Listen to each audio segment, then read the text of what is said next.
जब आप खुद से पूरी तरह भरे हैं, सिर्फ तभी आप कृपा के प्रति अचेतन हो सकते हैं। पूरे ब्रह्मांड के बीच आप यहाँ एक घूमते हुए ग्रह पर बैठे हैं और देखिए, आप बिल्कुल ठीक हैं। बात साफ है कि ये आप नहीं कर रहे हैं, है ना?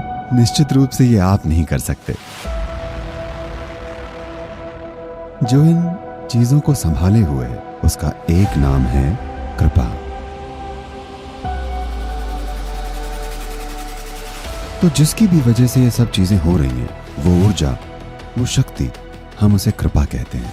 लेकिन सवाल अब खुद को इसके लिए उपलब्ध बनाने का है। अगर आपकी नाक बंद है तो आपके लिए फूल के कोई मायने नहीं है। अगर आप अंधे हैं तो आपके लिए रोशनी के कोई मायने नहीं है।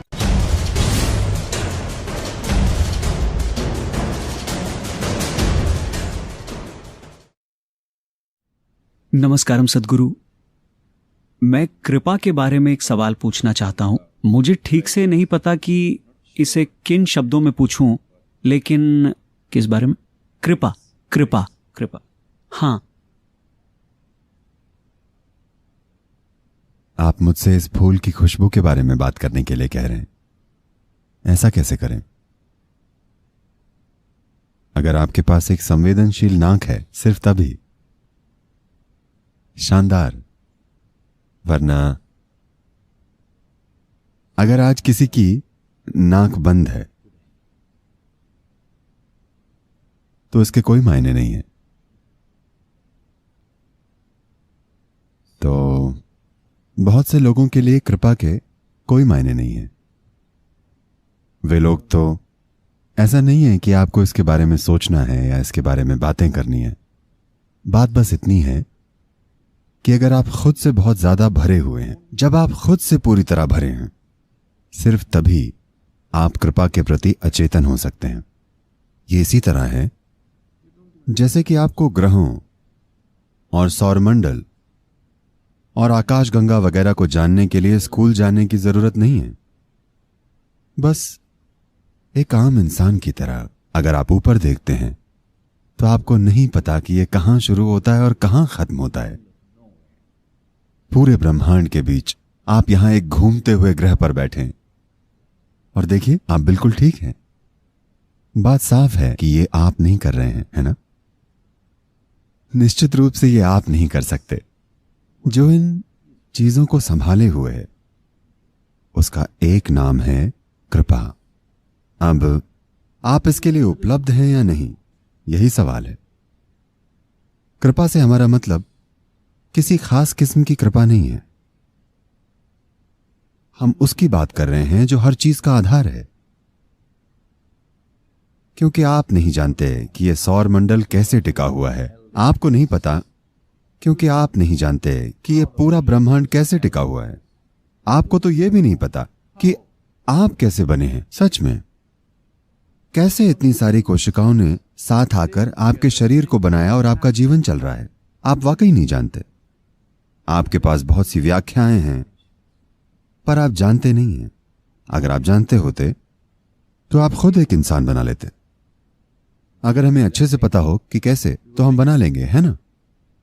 तो जब इतना कुछ है जो आप नहीं जानते और फिर भी हर चीज बिल्कुल अच्छे से हो रही है, तो बात साफ है कि यह कोई संयोग नहीं है।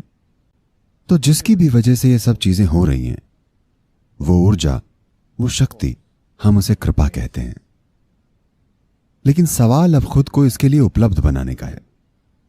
अगर आपकी नाक बंद है तो आपके लिए फूल के कोई मायने नहीं है। अगर आप अंधे हैं तो आपके लिए रोशनी के कोई मायने नहीं है। अगर आप असंवेदनशील हैं तो आपके लिए किसी भी चीज की कोई मायने नहीं है। तो सवाल संवेदनशील बनने का है। ज्यादातर लोगों का अहंकार संवेदनशील होता है। उनके भीतर मौजूद जीवन संवेदनशील नहीं होता। अभी आपको बहुत से लोगों के साथ सावधान रहना पड़ता है कि उनसे क्या कहना है और क्या नहीं कहना, क्योंकि उनका अहंकार भयानक रूप से संवेदनशील है। हर बात से उनके भीतर चोट लगती है। सबसे पहले आप एक भ्रम पैदा करते हैं, फिर इसके गिरने का और ऊंचा उठने का दूसरा भ्रम पैदा करते हैं। यह बहुत बुरा खेल है। आपका भ्रम जल्दी दूर होना चाहिए। अगर आप वाकई पूरी तरह से भ्रम रहित हैं, पूरी तरह से, तो आप हमेशा कृपा को उपलब्ध रहेंगे। अगर आपके अपने कोई भ्रम नहीं है तो आप हर चीज के बारे में अचरज करेंगे। अचरज कैसे नहीं होगा? हर चीज के बारे में, खुद अपने अस्तित्व के बारे में। अगर आपके मन में किसी भी चीज के बारे में कोई अंतिम निर्णय नहीं है, आप बस यहां हैं, तो आप कृपा से भीग जाएंगे। अब भी आप भीगे हुए हैं, लेकिन जब तक आप सचेतन न हो आप उसका आनंद नहीं ले सकते। यह आपको फायदा नहीं पहुंचाएगी, क्योंकि आप जागरूक नहीं हैं। यह आपको फायदा पहुंचा रही है, लेकिन फिर भी आप इसका पूरा लाभ नहीं उठा सकते। देखिए, यह एक सच्चाई है। मेडिकल विज्ञान के आधार पर यह सच है कि अगर दो लोग एक ही भोजन खाते हैं तो दोनों को एक सा पोषण नहीं मिलता। बिल्कुल वही खाना दो लोग खाते हैं, तब भी उनको एक जैसा पोषण नहीं मिलता, क्योंकि यह खाने से पोषण ले पाने की आपकी काबिलियत पर निर्भर करता है। तो इस काबिलियत को विकसित करना, हम सभी कृपा में मौजूद हैं, लेकिन उस कृपा से पोषण ले पाने की क्षमता को विकसित करना, ताकि ये जीवन उस कृपा को प्रकट करने लगे। देखिए, जैसे क्या आपने ये फूल सूंघा है? ये दक्षिण भारत का फूल है, जबरदस्त खुशबूदार। क्या आपको लगता है कि गार्डन डिपार्टमेंट इसकी जड़ों में खुशबू डालता है? नहीं, वो गंदगी डाल रहे हैं, मेरा यकीन कीजिए। हां, अगर आप गंदगी भी डालते हैं तब भी देखिए ये फूल कितना शानदार बन गया है, क्योंकि यही इसकी प्रकृति है। क्योंकि ये ऐसा करता है, तभी हम उसका पेड़ लगाते हैं, उसका पोषण करते हैं, उसकी देखभाल करते हैं। सबको उसकी फिक्र है कि वो कितना बड़ा हुआ। मान लीजिए कि इसकी गंध ऐसी होती कि आपको बुरी लगती। मान लीजिए कि पेड़ गंदगी सोखकर इस फूल से बदबू फैलाता, तब हम इस पेड़ को उखाड़ फेंकते हैं ना। तो कृपा से कई फायदे मिलते हैं। जब आपसे कृपा छलकने लगती है तो हर कोई उसे पोषित करना चाहता है, हर कोई उसे बढ़ावा देना चाहता है, हर कोई उसका हिस्सा बनना चाहता है, क्योंकि आपसे कृपा बह रही है। अब सवाल यह बिल्कुल नहीं है कि आप कृपा में हैं या नहीं। आप जरूर हैं, वरना आपका होना ही असंभव है।